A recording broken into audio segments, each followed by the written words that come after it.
Okay, now we can get started. I'm Lisa McDonough, I'm the chair of the board, and I'd like to welcome you all here and the camera to 181st Worcester County Horticultural Society annual meeting. So now I'm going to call that to order. Now I'm going to introduce Matt Mattis, who will come to the podium, and he is our secretary and he has the vote. Great, good afternoon, everyone.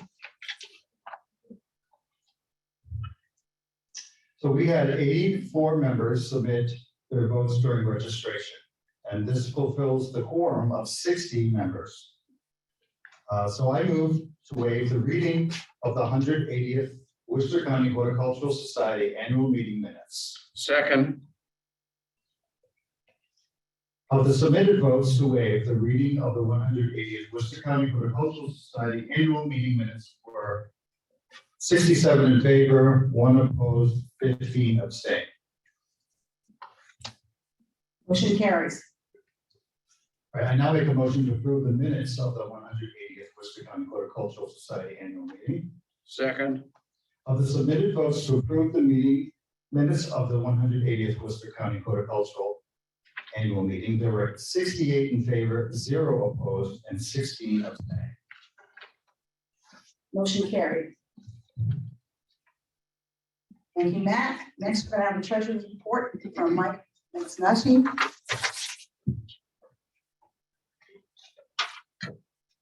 Thank you, Lisa.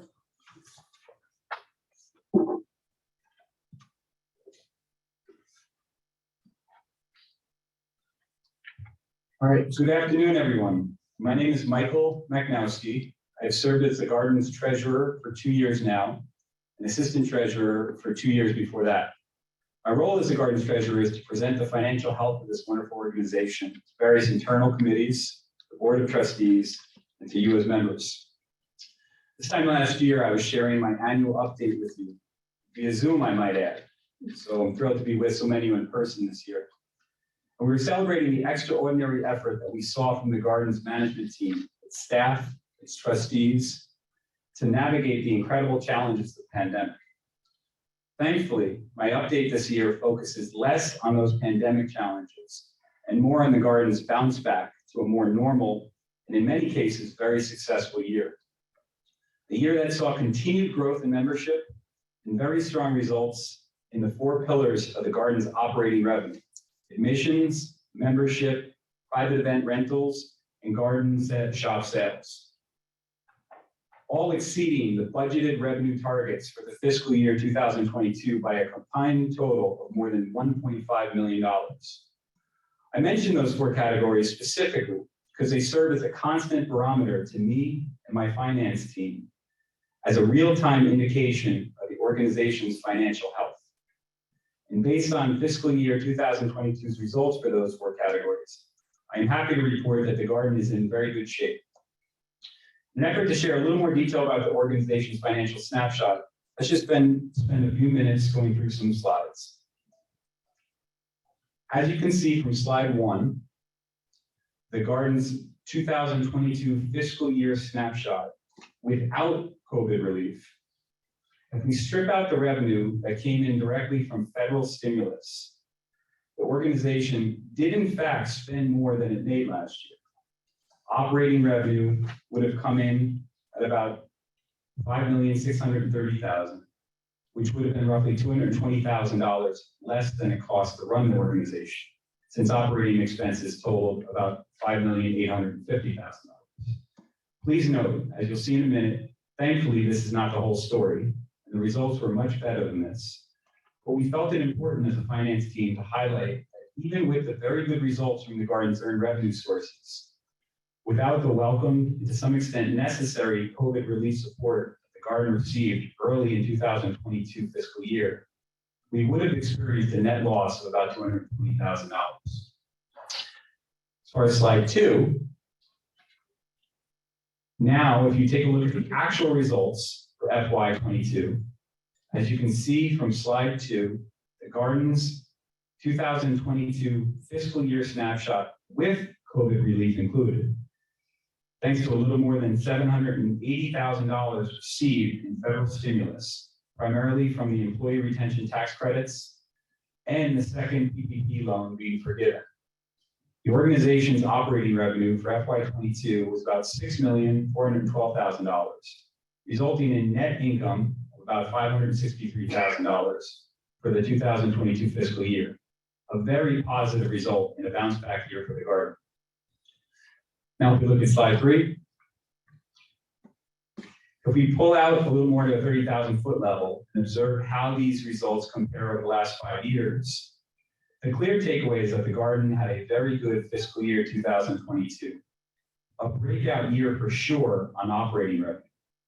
However, it's worth noting that expenses for the garden have also increased dramatically in recent years. The latter should not come as a surprise, though. We are a growing institution which should be celebrated, and it simply costs more to run the garden on an annual basis. But beyond that obvious truth, the additional challenge that most businesses are facing, as well as individuals, for nearly 2 years now, is the significant inflation. Most goods and services cost a lot more lately, and the garden is not immune to this ongoing challenge. During FY22, we saw an increase in both personnel costs, which is nearly 2/3 of our annual budget, as well as operating expenses. Thankfully, as a result of many thoughtful and strategic conversations had throughout the year, the organization was able to strike a healthy balance between investing in the garden and its incredible staff, and also preserving a comfortable cash cushion in the operating account should the inflationary pressures persist. Going forward, we'll continue to navigate this challenge along with the rest of you, and hopefully see some easing in the inflationary pressures in the near future. Finally, on slide 4, with regards to the balance sheet of the organization, at the end of FY22, we're in a very strong position. Total net assets for the garden sat at roughly $51 million, with about $23 million of that in fixed assets, which are buildings, land, plant, etc. About $2 million or so in cash, as well as restricted accounts. And the remainder of that balance coming from our endowment, which is worth about $26,480,000 as of March 31st, 2022. The year-over-year change in total assets saw a modest $600,000 increase, a little more than 1%. As I'm sure most of you are aware, the stock market has been very volatile for much of 2022, which negated most of the positive return experienced during the first 9 months of the fiscal year. So we only saw a small increase, about 3%, from the investment portfolio during FY22. In summary, if we describe fiscal year 2021 as a year of resiliency, then I think it's only appropriate to recognize 2022's fiscal year as the bounce back year. There are certainly many challenges still ahead as we continue to navigate all the economic concerns swirling around.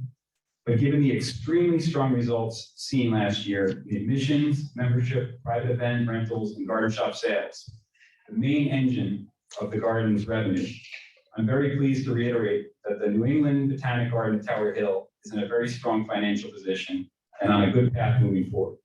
Thank you.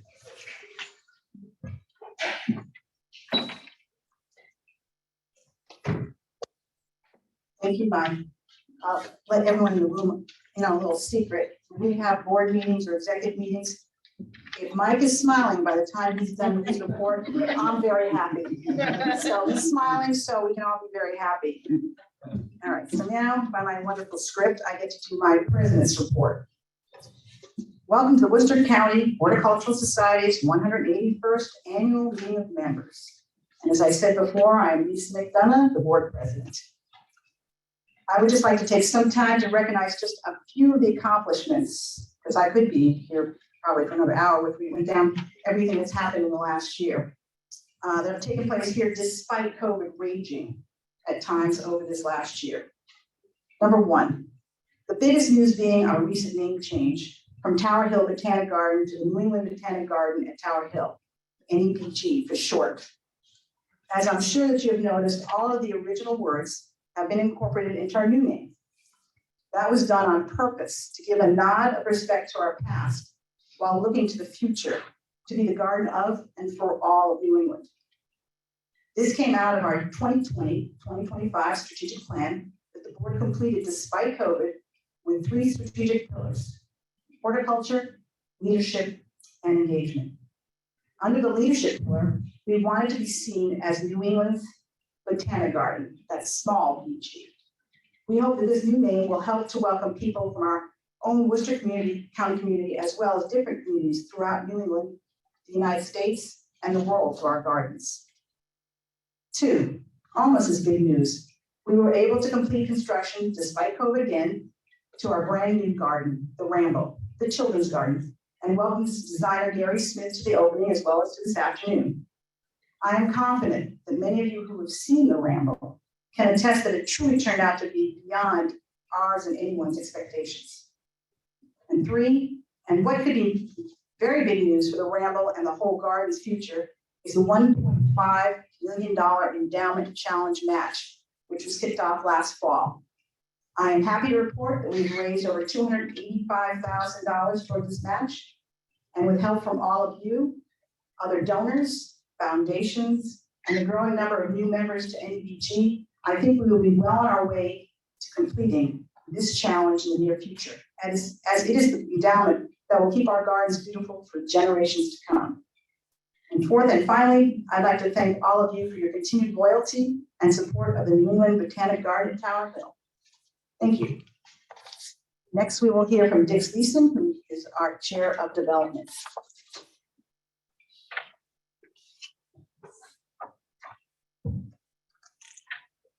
Good afternoon, everyone. I'm pleased to give the development report for the New England Botanic Garden at Tower Hill. Slide number 1 is a summary of the donors, dollars, and designations of those gifts. In the past fiscal year, we had 304 more donors, driven by the success of a new project called Giving Week, where 355 donors gave over $135,000 in 1 week. While fiscal 21, the first year of the pandemic, saw an outpouring of gifts, especially from our individual and grant funders, those gifts slowed a bit in fiscal 22. Dollars were down by $2.2 million because of the major influx of generous capital campaign gifts that came in the prior year. Grants were also down by more than $500,000 in over fiscal 21. Slide number 2 summarizes a very positive picture about our membership. Membership increased in the past fiscal year with an all-time high of 10,359 members and a revenue increase of $234,000, which is very positive news currently and for our future. In slide 3, I will summarize the status of our comprehensive capital campaign.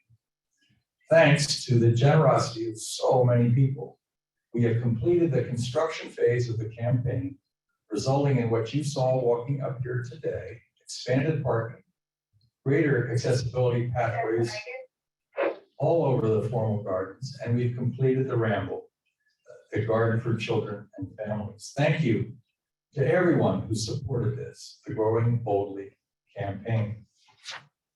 We're not quite done. Lisa mentioned the generous matching grant from the McDonough Foundation, and each gift earmarked for the endowment will be matched dollar for dollar. Thank you, everyone.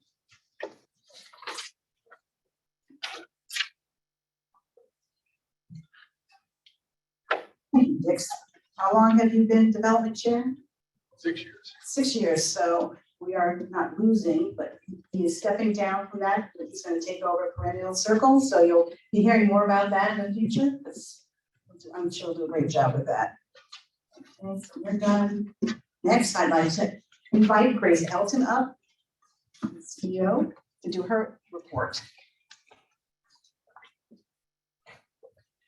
Hello, everyone. You're all so subdued today. Wow, there's no laughter, you know? There's a lot going on that we should celebrate. So I expect you to be a little more rowdy during my report, okay? This is good, this is good.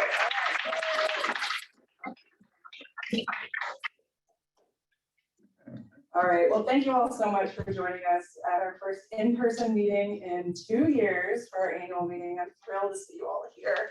I'm also excited that we're offering this as a hybrid technology meeting. So I know there are many people at home watching. Thank you all so much for tuning in. This is the best thing on TV today. So as I think back over the past year, I definitely have to mark the passage of time, both personally and professionally, because the fiscal year started with the birth of my child, Estelle Sweet.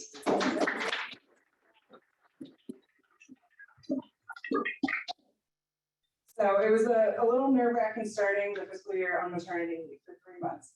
So I left the garden with capital projects in full swing, which made me really nervous, but I left it in good hands. There was a great team here to see the construction through.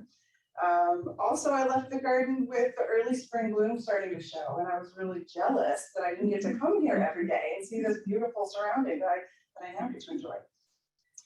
And I also left the gardens with our operations slowly creeping back towards normalcy, and that made me very, very hopeful. I also left the garden in the very capable hands of our CFO, Jane Ellis.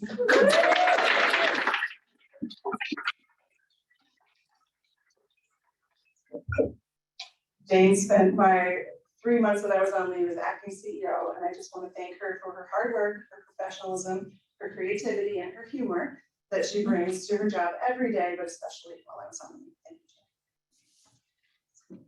Now, although the fiscal year started off with a slow creep, it definitely started to go on a full-on sprint. And we ended the fiscal year 22 with the highest visitation in the garden's history. Believe it or not, we welcomed just shy of 150,000 people here through general admissions. Now, those of you who have been here a long time know that our original master plan anticipated that we would reach that number by 2035. So interest in all that we have to do is, and all that we have to offer is greater than ever before. We're seeing this in our membership. As Dick's mentioned, we've passed the 10,000 member mark, and that is something definitely to be celebrated. So let's give that a round of applause.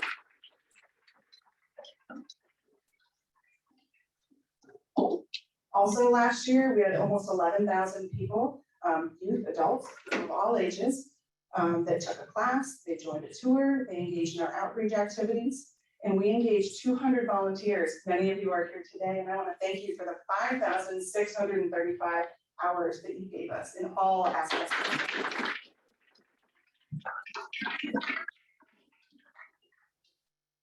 So the only way that we can achieve milestones like this is because we have listened very closely to what our members want from our garden, what our community needs, and we are really focusing on authentically connecting with our community. So as Lisa mentioned, she brought up our strategic plan, and we are focusing very closely on the objectives of our plan, but I really like to look back at the process to develop the plan, because we asked over 1,000 stakeholders what they wanted us to do and how they wanted us to grow. All of our members were involved in a survey. We involved our board members in focus groups. Every staff member was involved. And then we also reached out to parts of the community that weren't yet our members and weren't yet engaged with us. We really wanted to figure out why we weren't serving them and how we could attract them here. Now, also, as Lisa mentioned, the outcomes of the plan are all focused into horticulture, leadership, and engagement. But we focused on also having this overrunning theme in every tactic that we want to accomplish, focusing on inclusion, diversity, equity, and accessibility, both in our physical space and in our garden's culture with our staff. And as Lisa mentioned, during the strategic plan research phase, we heard over and over and over again, you are New England's Botanic Garden, but that name really doesn't, or our current name doesn't really represent the regional resource we've become. So our staff and our board were very, very bold. And they chose a new name that better represents what we can offer to our community while preserving the history as well. Now, we are not trying to change the name to redefine who we are as a botanic garden. We're not trying to change the history of 180 years as a horticultural society, but we want to embrace the growth that we've experienced, what we've become, and open up the possibilities to become more. Before the pandemic, we were already surpassing national and regional averages of visitation to museums specifically. And we were already listening to our visitors.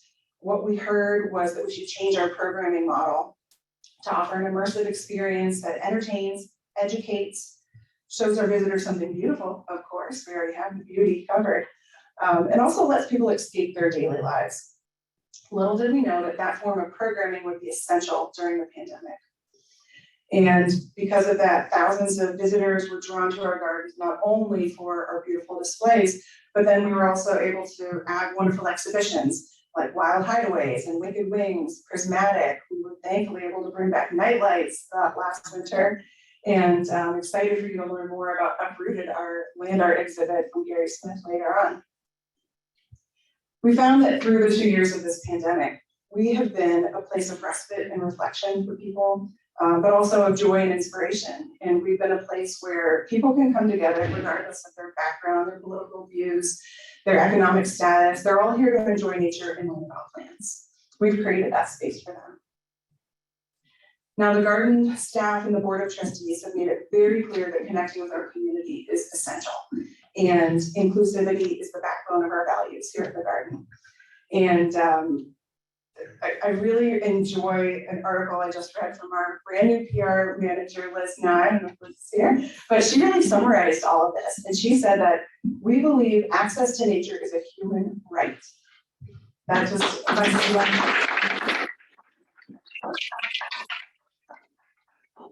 I really couldn't agree with you more, Liz. It is a human right.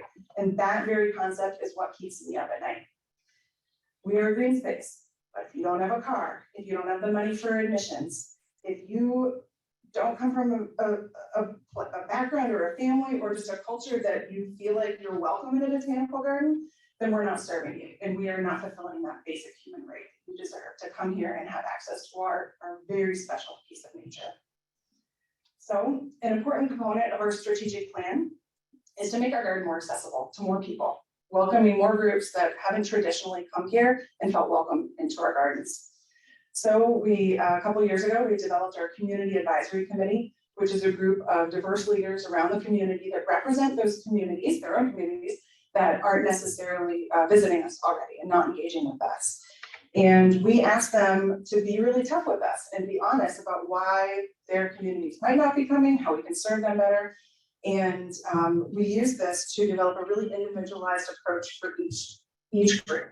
It's not one size fits all, and that's why it's working. We see the early success. We know we have a long way to go, but just to give you a sample on the screen, we have a few of our activities that came out of working with specific groups and giving them what they've asked for. Excuse me, that first slide, your cover slide, was my third grade class. Ah, I love that. It was a bold experiment to bring our kids here both last year and this year from our school. And parents ended up joining as a result. They were so impressed. Wonderful. But our school's 15 minutes away from here. It's a private school in Northborough. But that first slide, I was like, oh my God, those are my kids. I love that. I love that. So there you go. Case It works. It works. Also on the screen to show you a little bit about what we've done is we've continued to work with the Worcester Refugee Assistance Project. Their youth group has been coming with us, coming over here to learn about a whole range of curriculum subjects for about 5 years now. And we've learned a lot from that program, and we'll be expanding it to include other youth groups from other cultures, and that's now called Project Bloom. We also have the India Society of Worcester president, who is on our Community Advisory Committee, and we asked them, how can we get your community to come out to the garden? And they said, well, throw a party.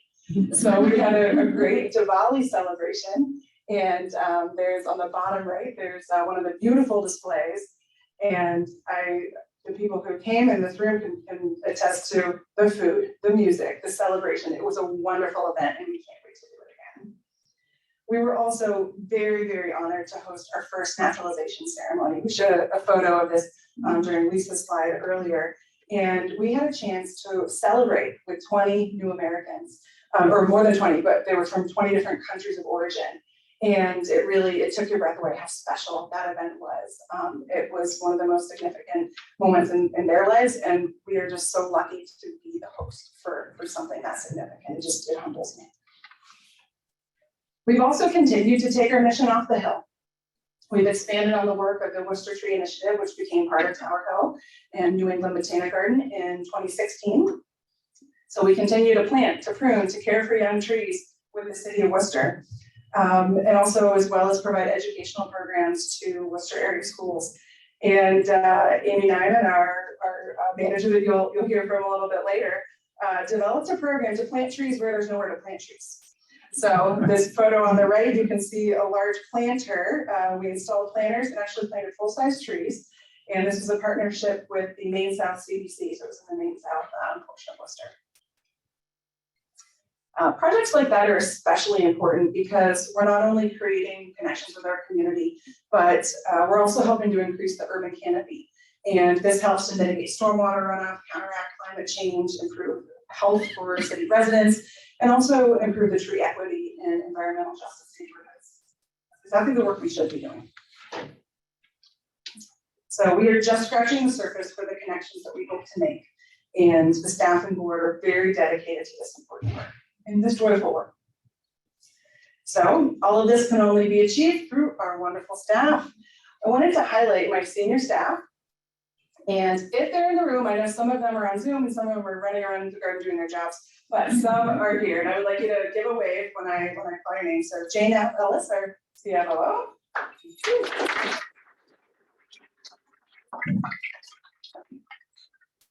Teresa Lee.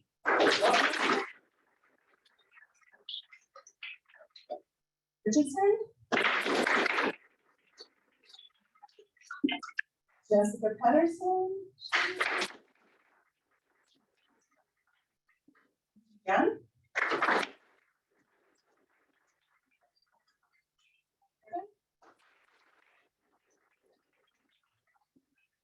Andy Pearson.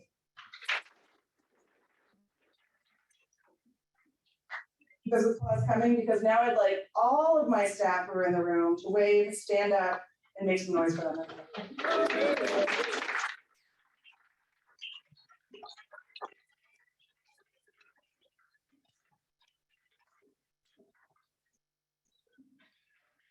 I'm so lucky to work with those talented people. So I am thrilled to share that our construction that's been long awaited is almost complete. We're so close. Over the past 2 years, we've greatly improved the visitor experience by routing all of our admissions through the visitor center. And we were able to eliminate the use of the gatehouse that caused a lot of traffic backups.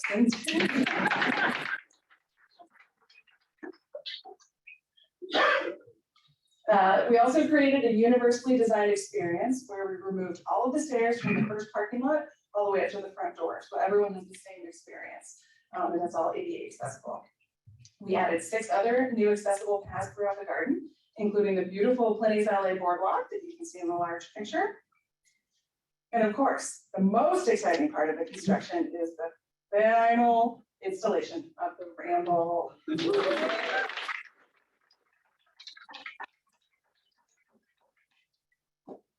The Ramble, which is dedicated by the McDonough family, welcomes children, families, and everyone looking for a joyful experience in nature. It's beautifully landscaped with hundreds of perennials, shrubs, bulbs, trees, and it features really fun aspects like a pond, a waterfall, an amphitheater, a teaching pavilion, the stone stacking area, and my personal favorite, the stumbaroo. The Ramble invites the young and young at heart to learn about nature. And there are accessible paths throughout this garden so everyone can enjoy the experience. And there's also immersive activities that are designed to spark the imagination.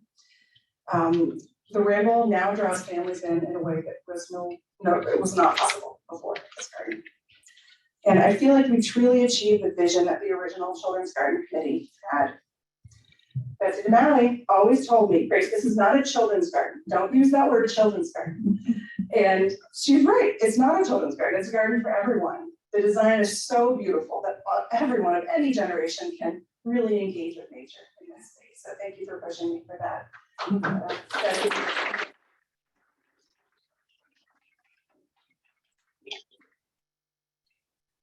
Similarly, a lifelong educator, Martha Pappas, was drawn to the idea that the Ramble would be a place where we can teach children, but also a place that would help enlarge their view of the world in a healthy, wholesome way. And this has impacted the way that we approach teaching in this garden. For years, we worked with designers, Gary Smith in the front row here, and Tom Rice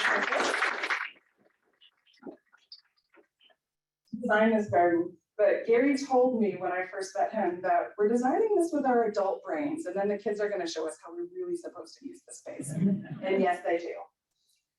So my favorite experiences have been watching how they make the Ramble their own, and also watching how the educators activate the space in ways that I couldn't have imagined. They're so creative. So when you walk through the Ramble, the sense of wonder is palpable. The joy is contagious. And the connection that these young visitors are making with the natural world is so critical. So many of you in the audience and also joining us virtually have supported the Ramble and these infrastructure projects.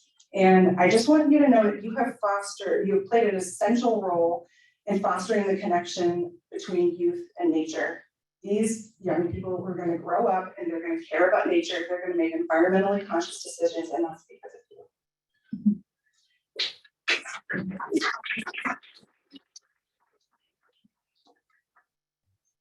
So as Lisa and Dix mentioned, thinking about all that you have helped us accomplish in creating the space, you also have an opportunity to leave your legacy here at the garden. The McDonough Foundation has generously given this challenge grant to our endowment. So consider this your call to action to help leave this legacy and leave your mark on the garden with a matching endowment gift. I urge you to accept the invitation that the McDonoughs have given us. So thank you so much for your time today. Thank you for your membership, and thank you for helping us fulfill our mission of creating experiences with plants that inspire people and improve the world. Thank you.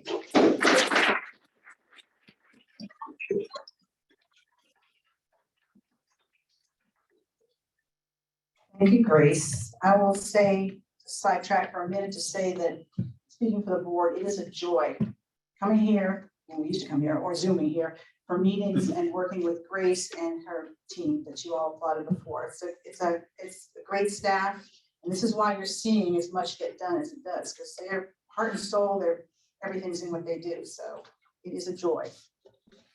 Now I will call up John Lee to do the governance report.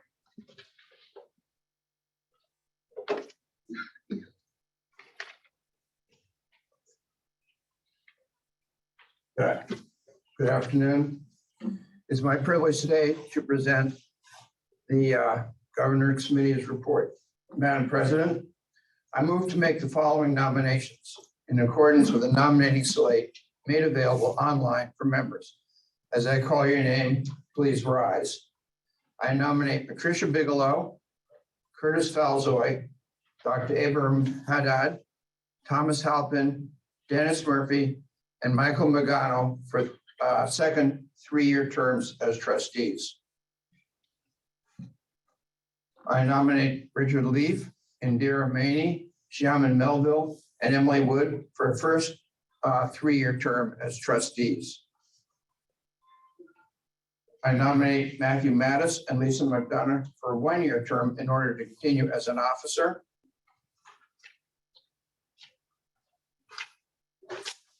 I nominate the following individuals as officers of the Society: President Lisa McDonough, Treasurer Michael Macnowski, Secretary Matthew Mattis, Vice Presidents Catherine Collinvo, Richard Leaf, Michael Magano, Diane Robbins, and Kent Durr Russell. I nominate the following individuals to new terms on the Governance Committee: Ulum Pisan Atahil, Shyam Melville for 3 years. A note of privilege, I am stepping down, and I must say that serving on this board for as many years, I won't tell you how many, has been a privilege. This has been a great board, and the new members are going to have a good time. Thank you.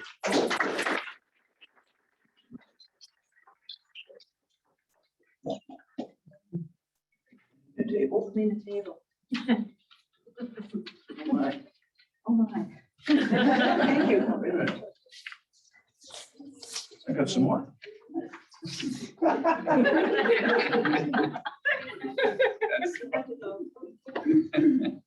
That's okay, just this. Okay, so.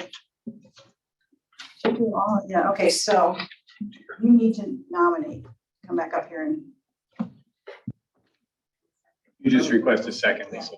okay, request a second. Second. I second. Of the submitted votes, there were 67 in favor, 0 opposed, 17 abstained. Motion carries.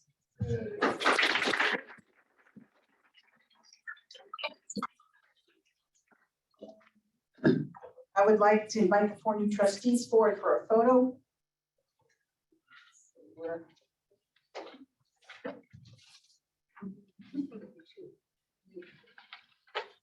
Two of the four. 2 and 4.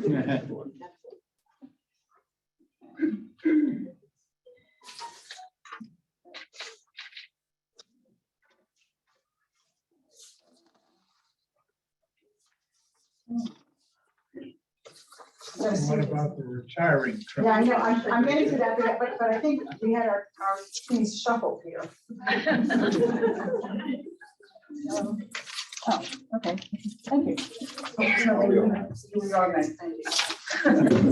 Okay, so now we would like to give our gratitude to our retiring trustees. So I'd like them to stand before they come up. Jim Karadimas, John Lee, and Shirley Williams, for their years of dedication to the Worcester County Horticultural Society and New England Botanic Garden at Tower Hill. They're going to receive a token of appreciation, but I wanted to say something about each of them, which they didn't realize. So first of all, I wanted to say that Shirley probably doesn't remember, but she was the first person to actually welcome me to the board like 9 years ago, and made me feel at home and kind of mentored me through my first board meetings. So this is lovely. And John, we're not letting him go very far. He has to stay on committees because he is like, he knows everything. And he keeps our feet to the fire. He makes sure that we do what we're supposed to do and do it the right way. So I will miss you, but you will be around. And then there's, of course, Jim.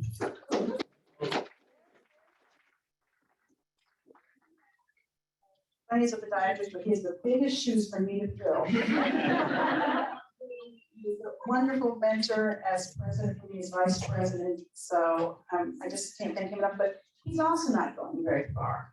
He is the chair of the John Green Society, and Shirley's going to be helping him. So these 3 aren't getting away. So please now come up for a token of appreciation.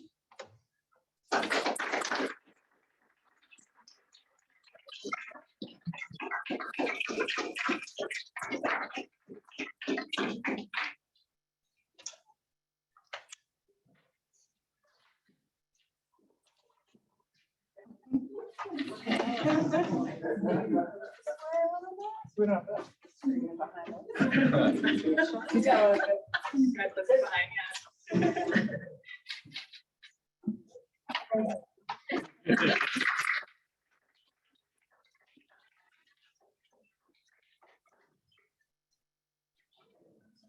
So now we're going to come to more awards. I would like to invite Suzanne Hauerstein, volunteer and intern coordinator, to present the volunteer award.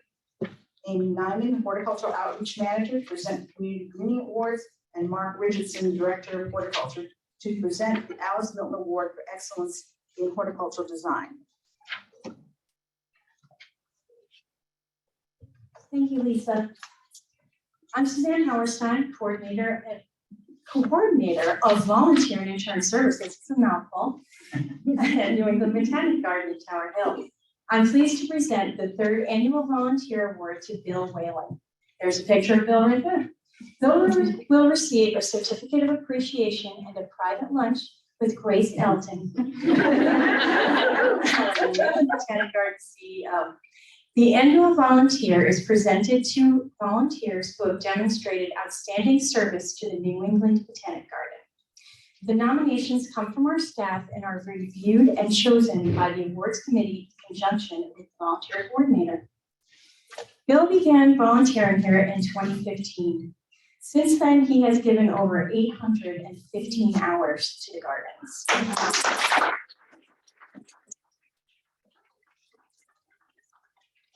One of his first volunteer projects here was to work with the artist Patrick Doherty on his stickwork sculpture, which was located in the inner park for several years. Bill has been a regular garden volunteer with us, has led several youth education programs, including field trips and firefly walks, and you may see him on Friday mornings driving our 6-seater golf cart, giving tours of the Gary Smith Uprooted exhibit. During his time with the Youth Education Department, he earned the title of #1 Firefly Walk volunteer and somehow earned the nickname of Wild Bill among our education staff members. Bill took on a new task last year, which was to help the education department update our class registration on the NEBG website. During a time of ever-changing COVID-19 policies and guidelines, he helped us make last-minute changes to course schedules and procedures, which was an integral part of our communication with our students. Bill is extremely reliable and always willing to help out, often coming in extra days to finish a task. Not only does he do his task well, but he is always thinking about how to improve the process. It is clear to those who cross his path that he is committed to the New England Botanic Garden mission of creating experiences with plants that inspire people and improve the world. Bill always has a positive attitude and genuine interest in the programs we're running, the plants we're taking care of, and the willingness to help wherever he can. He is always happy to go the extra mile to help out a guest, a staff person, or fellow volunteer. Bill is such a dedicated volunteer that he recruited his wife, Sue, to become a volunteer here this year after her recent retirement. Unfortunately, Bill cannot be here today to accept his award in person, but don't feel too bad for him as he is on a river cruise right now in Amsterdam. Bill, I'm so happy to present you with this award. We genuinely appreciate everything you do for us here at New England Botanic Garden. Thank you for your continued support and dedication to the gardens.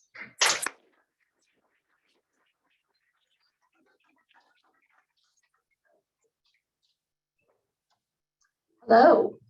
The Community Greening Awards provide an opportunity to recognize the work of individuals, businesses, and community organizations to create attractive, usable spaces within their neighborhoods. These projects are based on a variety of criteria, including using sustainable and resilient principles, such as reducing water use or the heat island effect, keeping existing materials and resources on site, as well as gardens that exhibit plant diversity, support pollinators, and promote food security. This year, we decided that in response to the timeline feeling a bit crunched and not giving people opportunities to get photos of the projects while they were looking their best, we've changed the timeline for the 2023 awards. Starting tomorrow, nominations are open for the 2023 Community Greening Awards, and they will be open until August 31st, 2022. That will give us the opportunity on the committee to go out and visit sites, see where they are, meet the people who have worked on them, and then we'll be able to evaluate those that information that we gather through the winter, and then we will be presenting the awards again next summer, June 2023, during the annual meeting. So look out for those announcements about nominations being open, and we look forward to hearing from you. So now I am pleased to announce this year's award winners. For Best Street Beautification is the Shrewsbury Garden Club. From the nomination, this is what was written about their work in Shrewsbury. Every season, the local garden club works diligently to create beautiful arrangements for all passersby to enjoy.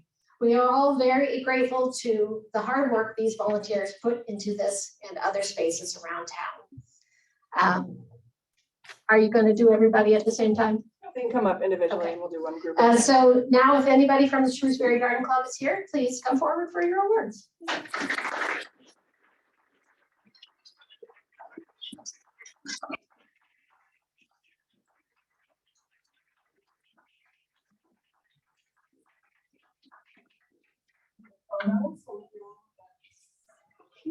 We are presenting them with a Greening Award certificate, a pair of professional Okatsun hand pruners, and a renewal or new membership to the garden.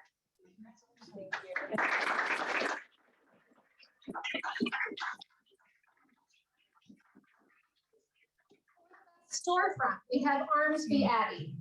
For over a decade, Armsby Abbey has maintained stunning window boxes outside of their storefront at 144 Main Street in Worcester. Today, the neighborhood is undergoing an $11 million reimagining on behalf of the city and the Urban Cultural Institute. Armsby Abbey co-owner Sherry Sadowski reimagined her slice of Main Street long before the rest of us and brought her vision to life by getting her hands dirty. Thank you, Sherry.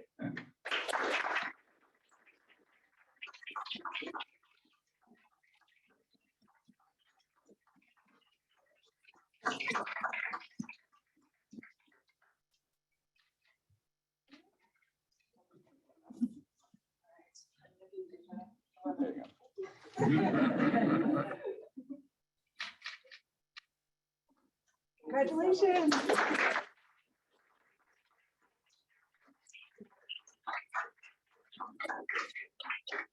For the best sustainable public green space, the Unitarian Universalist Church of Worcester, the Garden On team at UUCW has created a model native plant garden that restores biodiversity and contributes to the overall resiliency of the area.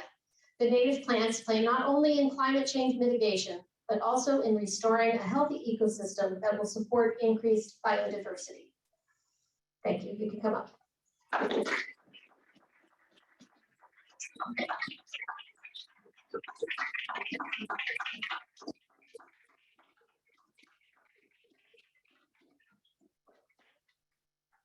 They took the time to grow their own plants, cold stratify them over the winter, and then plant them out into their rain garden.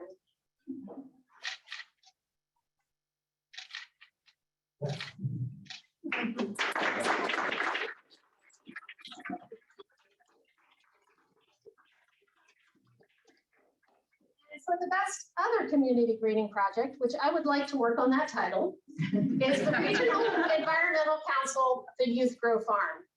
The Youth Grow Farm is a beautiful community space in the center of Maine South Worcester. Every summer, 30 to 40 youth from the city are employed to work on the farm, where they learn about urban agriculture, professional development, and community building. Youth growers and REC staff grow a variety of plants, including locally, culturally relevant crops. The food grown on the Youth Grow Farm is sold to the REC Global Market, which travels to food insecure neighbors in Worcester to sell affordable local produce. Great job. Thank you for your time.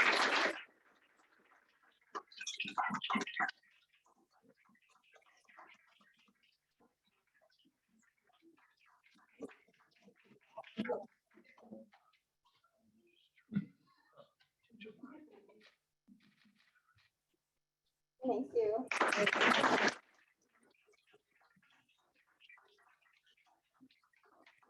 We look forward to seeing a lot of exciting, colorful submissions for 2023. Thank you.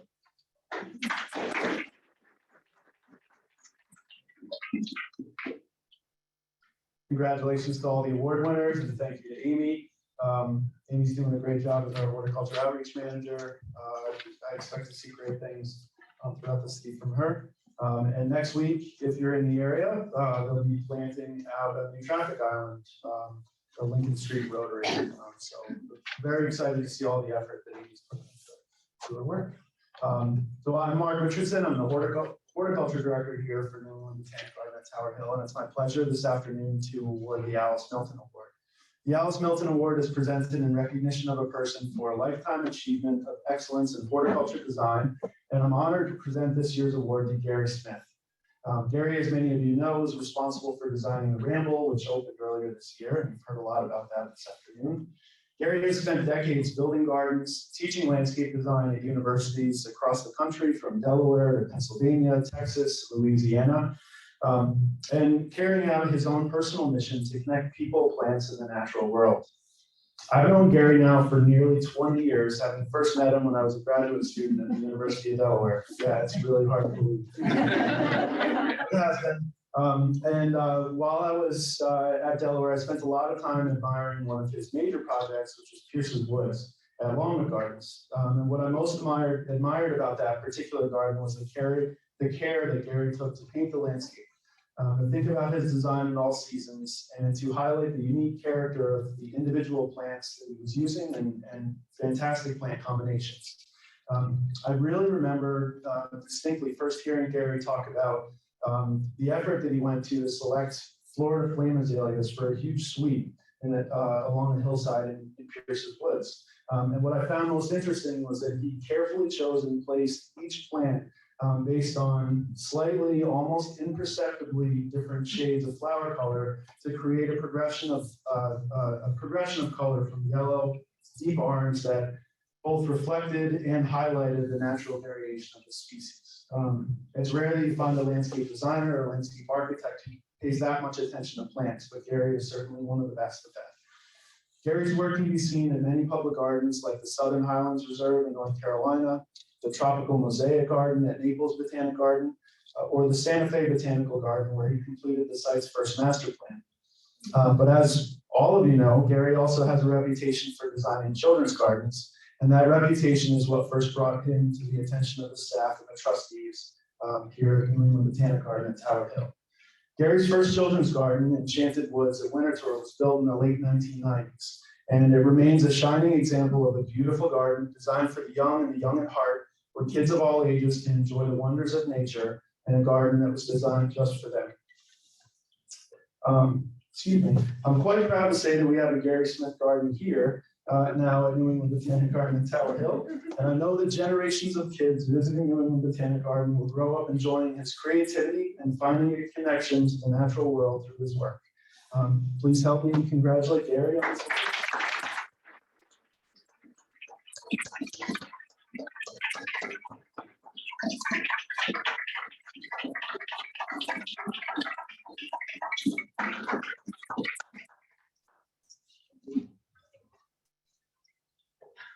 Okay.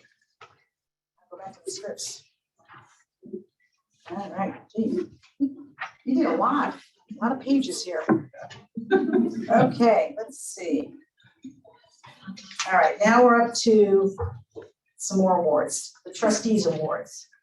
I would like to present my honor to present Trustee Emeritus to Frank Reese. Frank Reese has devoted many volunteer hours to Tower Hill Botanic Garden and now to the New England Botanic Garden at Tower Hill. Frank served 2 terms as trustee, including 4 years as vice president. He is currently a member of the audit committee. In addition to his volunteer service, Frank stepped in as interim executive director for the garden 10 years ago, at a critical time between the retirement of a longtime founding executive director and the arrival of a new CEO. We owe Frank a debt of gratitude for his clear, practical, and gracious guidance, not to mention his dry sense of humor. We are pleased to name Frank a trustee emeritus of the Worcester County Horticultural Society.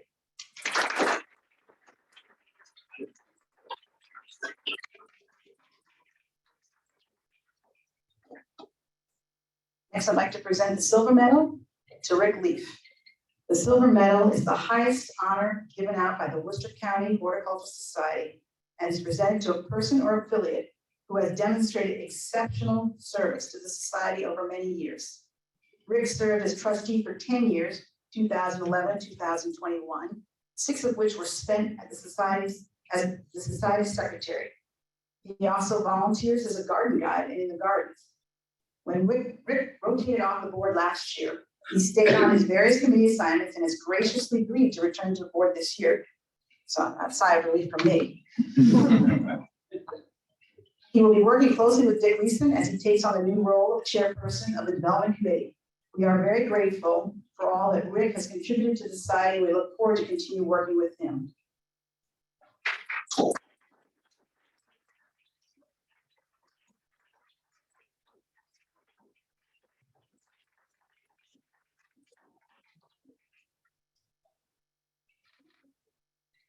It's a special medal.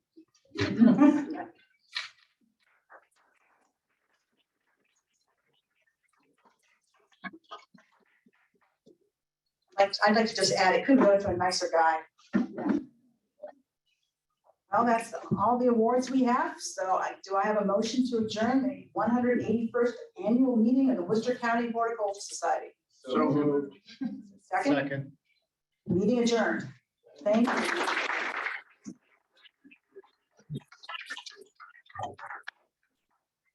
Now, I'd like to introduce the speaker, Gary Smith.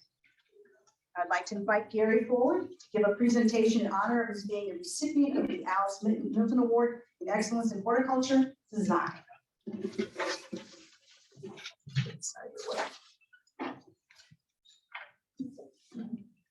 Hi, everybody. Yeah, I can tell you that Alice Milton Award means so much to me. It's great. I've Chris Reese invited me here 10 years ago to start working on the Ramble. So I feel like I've had such a wonderful long relationship with the garden. It's just, I can't tell you how meaningful it is to me to receive this award. So thank you so much. Do I advance the slides or are you going to do that for me? Just let us know when you want to go to the next one. Okay. I'd like to go to the next one.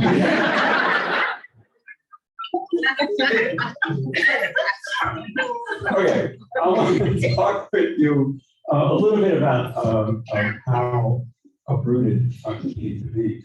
And there's a thing that goes on among the staff and those who are familiar with the work is what's our favorite one?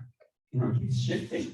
And as we were building, we kept going, oh, no, that's my favorite. If you take the four rings of earth, air, fire, and water together, it certainly is up there in the running for favorite piece. Next, I'll show each of these four and talk about the symbolism that they have associated with them. Go ahead and do the next one. One of the things I love about working with ephemeral art, land art, is there's no detailed construction drawings, written specifications. It literally gets built from sketches like these. It's so simple and wonderful to work directly for a week, 2 weeks, as is the case here, with a group of hardworking, talented volunteers and staff, and making stuff from simple sketches like this. Next. Each of these four rings has special symbolism for different cultures around the world. And it was only when I was putting together this talk and thinking about it, so I really get it. You know, earth, groundedness, of course it's groundedness, stability, strength, nurturing, and growth. These are stuff that, you know, gravity brings down to us. It's strong and it's a base for stuff. So that's the earth. And then the next one, if you would, fire. It's interesting, fire is both creation and destruction in different cultures, depending upon how you're looking at it. But eternity, transformation, and of course fire is desire, passion. I mean, that sounds like fire, right? One of the things I love about this particular piece is how do we do fire without actually burning? So it's a circle of broom sedge grass, which is a fire species. The great prairies of broom sedge grow in landscapes that are burned periodically so that the grasses can survive. And also the center is a product called biochar, which is a soil additive, a mulching material made from coal, not from coal, but from the burning of plants. So it has a fire symbolism in there. Okay, next is air. Intelligence, perception, imagination, inspiration. These are very ephemeral, right? Up in the air kinds of things. And this is an interesting one because all of these, the idea for this was that it was supposed to be levitated up in the trees along Plains LA. And as we went to install it, it was just too heavy. Even though it was about air, what are you going to do? So it wanted to be on its side, where it's actually much more accessible. It's down around the zone of air where we breathe, which this time in our life is really, really important. So that's air. And then I spent some time today just sitting out there and standing in the gazebo and watching this water symbol, purity, serenity, wisdom, motion. And I was watching this in motion, this very subtle swaying back and forth and rotating. It's so meditative and so serene that I really do feel like it captures the best qualities of water. Okay, next. We had a group of volunteer students from a local or nearby high school program that helped us with a couple of different projects, including this, the Axis. And I'll take the next slide.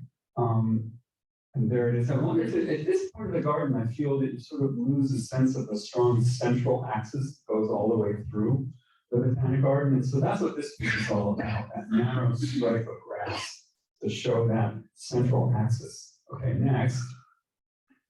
The cross axis. This is a very modernist sort of design. And in this, we have, this is the woods part, and then beyond this stripe of earth, it moves out into the meadow where there's a long stripe of grass mowed into the meadow. So it's sort of inside and outside. I think there's an illustration in the next slide of what that concept was about. So that on one side of this stone wall, it's about the forest and the exposed earth. And on the other side, it's about the meadow and the grass.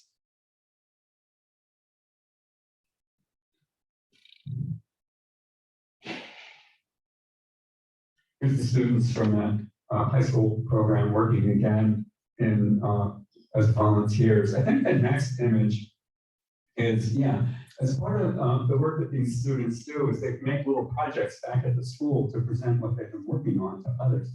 And one of the students wrote this poem, which I thought is just really captures what a botanic garden is all about, and particularly what I think public art or land art is all about. And I just took a little quotation from her. Nature was the theme of this day. Never thought of myself as an artist, but I learned that anyone can be. With inspiration and patience, art can come to life. And that's what I'm really hoping to achieve here, is that in nature, people can find some inspiration to take their own artist back home and to become an artist in their own world. So that was wonderful to see. And then the next one, love this one. This student was one who worked on the Axis piece. And this was his contribution. It's such a brilliant work of art that he did, right? And the little fine print by his name, Ben, hang on.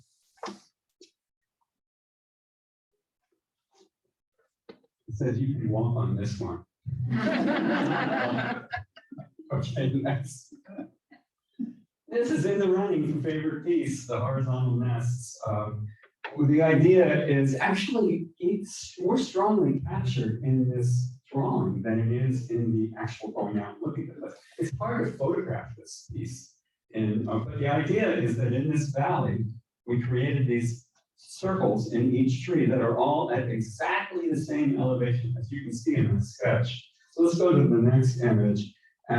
Staff figured out, here's Hunter and Leah. I said, okay, we gotta have a ring around the trees, figure out what do you got to work with. Well, we've got bittersweet, we have, what was the other vine? Help me, grapevine, thank you. And so they figured out how to make these reeds attached to the trees. So next, and some of them, if you Mark was there with the laser surveyor. We got all these at exactly the same elevation. So some of them you look up, and some of them are close to the ground. And what I love about it is as you walk through, they look like they're scattered all over the place, but when your eye level is right down to the level of that flat plane, you see them all perfectly lined up. So what I really love about this piece is it took on its own sort of character as we went along. It really pulls you in, really engages your thought. You really have to think about this one and experience it. You have to move around, get the real experience. I wasn't anticipating that. And that sort of personal interaction piece really makes this, I think, a significant one. So it's I think it's close to the award winner for best piece. There's one other thing I want. There's only 8 of them. And that's interesting because I was thinking 15, 20, I don't know. And the amount of time that we had and the amount of materials that we had to work with kind of brought it down to about 8. That turns out to be the perfect number because you can stand there and hunt them down. You can find all 8. If it was 20, forget it. If it was 3 or 4, that wouldn't be interesting enough. So 8 was the perfect number, and the piece itself told us that that's what it wanted to be. So I love this one. Okay, what do we got next? Thank you so much for this, the paintings. This is the first time that I've had an opportunity to exhibit the paintings that I do along with the sculptural work that's out in the landscape. So I really appreciate that. Now let me talk about painting just for a little more. Let's see, what's next? When I look back over the work that I've done as a landscape architect, and by the way, in 30 years of landscape architecture, 95% of the work that I've done is in botanical gardens. The American Public Garden Association is more my home than the American Society of Landscape Architects. It really, truly is. So I started looking back over some of the public garden projects that I've done. When I was working on Pierce's Woods at Longwood, Mark mentioned that. This is the kind of paintings that I was doing in my studio. And then the next image shows the garden as it was constructed. Mark talked about this, the gradual gradation from pale yellow to deep orange. One thing you didn't mention, Mark, is that these are fragrant. So when you're walking down this pathway, you're enveloped by fragrance. I got to tell you, when I was up taking this photo one day, and I saw from the far end of the pathway 3 women coming toward me. One in the center of them had dark glasses and what kind of white cane. And I thought, oh, this is good. I have 2 nieces, 2 of triplets who were born blind. They're 37 years old now, but it's always been something that is a special, I've given special attention to. So I thought, well, let's watch this. Well, as they were approaching me, the 2 women on the outside were talking, really deep in conversation. And the blind woman in the center at some point stopped them. And they said, what? And she said, what is this fragrance we're walking through? And one of the other women looked left and right. And she said, I think it's all these forsythias.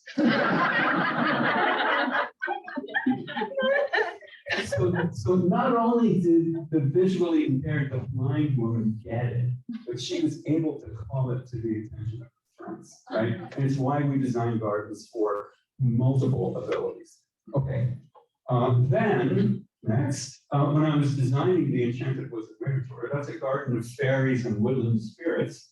Looking back again, just a few days ago, I thought, oh, look, these are the fairy drawings that paintings that I was doing at that time. And in the next slide, there's some of the fairies that are visiting Enchanted Woods. Okay, let's move on. I went through a period where I was doing these sort of medieval fantasies. And if you'll move to the next one, the Lost Hollow at Daniel Botanic Garden, which opened to the public about 7 or 8 years ago. Its theme is a deconstructed castle. So that medieval sort of castle image that was in the paintings showed up here. This was not intentional. I only noticed this as I look back. And it's really reaffirming to me to see that the work I'm doing in the studio as a painter is that connected to the work that I'm doing as a landscape architect. Let's move to the next image. And so that brings us to these paintings. And this is a picture of one of them in the studio. Someone asked me earlier today how long these take, and they would be up on the walls for about 6 weeks or so. I would have 2 or 3 on the walls at one time, and sort of do a little bit on one, and then go have lunch, and the next day come back and say, oh, it needs to have a little warmer color over here. So they evolve slowly over 6 months or more, 6 weeks. Did I say months? About 6 weeks of time. Okay, next. One of the things, again, this is all sort of happens almost on its own. I asked a friend, I emailed her some pictures of these, and I said, what do you think it is? I said, they're big, they're 4 by 8 feet. She said, well, first of all, they're the scale of the work you're doing in the landscape. And I thought, you're right. My studio was renovated 2 years ago. And so I had enough wall space that I could do big paintings. I could do paintings that you could walk along.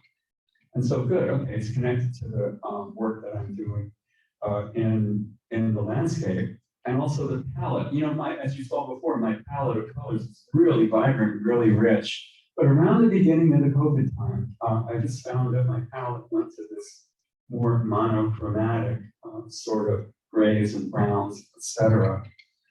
Let's see, and there's what's in the studio today. This is an image from yesterday. So I'm working on, people are saying, these are great. You're doing anything smaller than 4 by 8. So yes, that's been a challenge. And so I'm working smaller. I think I have in the next image, one of them more close up. So this is just a 20 by 30 inch piece. When I started doing these, I was just thinking of abstract shapes and working with these different grays and browns and so on. But at some point, a friend of mine said, it looks like soil. This is a year ago that somebody said this. And I thought, oh, I'm working on a show called Uprooted. What do you know? And so it really is about the life that's down in the soil. I don't know if some of you have read Finding the Mother Tree, Suzanne Simard's book, about the soil and about how plants communicate through the mycelia, that microscopic insect or microscopic organisms that live down in the soil. There's also a book I'm reading right now called The Second Half of Nature. It's all about the ecosystem of soil that's beneath our feet. Next, I think, is that another one. Some of these paintings sort of take on their own sort of personality. This one started off kind of dark, but this creature showed up in the middle, kind of brought in some humor to it. And I think it's very important not to take yourself too seriously as an artist and to remember to have a little light and humor. And that reminded me, when I looked at this, of the next one, which is here. Also in the running for favorite piece, right? That same kind of sense of humor is in these guys out in the pool. Okay, next, where we have some more images of that, this is on the right is a bundling stuff. It's one of the sort of signature ways that I work as an artist. And so on the right is a small piece that I was doing at the Toronto Botanical Garden. And then on the left was the proposal for the turtle pool. And so the next image is showing those in place. And I think this is a video, if you could do. There you go. One of the important things about this is that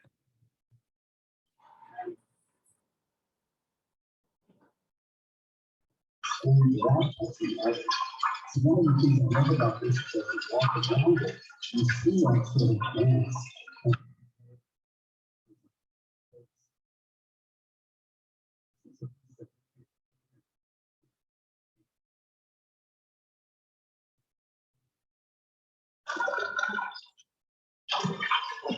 Most of them have a one sort of talk. It's like they're having some sort of conversation right now.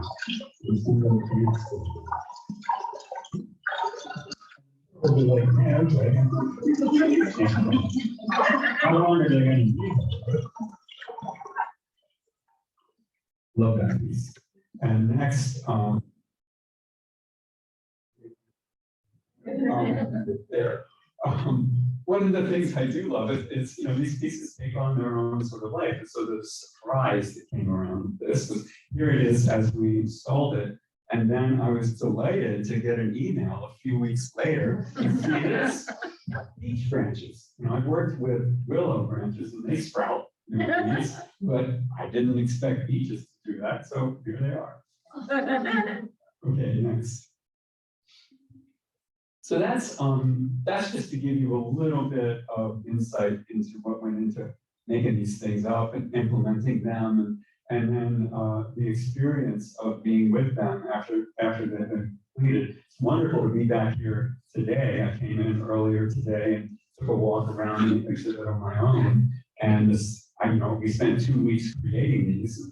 The end of April came, and then I went home, and it's great to see them now.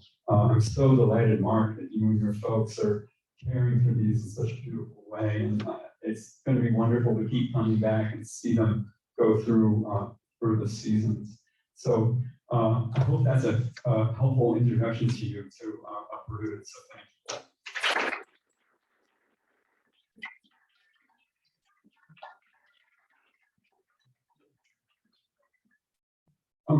Before I leave the podium, I want to show you a little bit about the Ramble. And before you actually show this video, I just want to say a friend of mine who's a landscape architect in New York came up one day during our installing Uprooted and spent a day volunteering, actually making beach bundles. I went into that. beach piece. And her partner, Shirley, came along. Now, Shirley's a filmmaker. Allison's a landscape architect. And he doesn't know anything about gardens, is not a botanic garden person at all. But he was excited about the Ramble. And he happened to have his drone with him. He makes movies for a living. And so we scrambled around and got permission to use the drone in the garden. And I just want to share with you a 5-minute video that he put together. What's interesting for me is I always like to see how an artist from a different discipline, how a filmmaker experiences an artwork that by someone from a different one. So here's someone who knows nothing about garden design, and this is his response as a filmmaker.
So I just want to say one more thing, and that's that, as I said, I've been designing botanical gardens and with a focus on children's gardens and native plant gardens for 30 years. And I retired 2 years ago as a landscape architect. And now in my retirement, I'm focusing on my work in land art. And I love the timing of this. You know, things got delayed and delayed. The Ramble took longer to do than we thought it was going to. Yes, Betsy. It's been great to know you for 10 years, though. And also the uprooted was delayed, of course, because of COVID. So it's just so beautiful to me, the way it feels that here at New England Botanic Garden, what might be my last major work of landscape architecture is happening at the very open within weeks of what I feel is one of the most significant works of land art that I've been fortunate enough to do. So thank you so much for bookending the wrong, for whatever the opposite of bookending is, for allowing me to be here with you during the sort of completing the public garden design phase and moving forward into the land art phase. So I'm very grateful, Grace, to all of you folks that I've worked with. Thanks very much.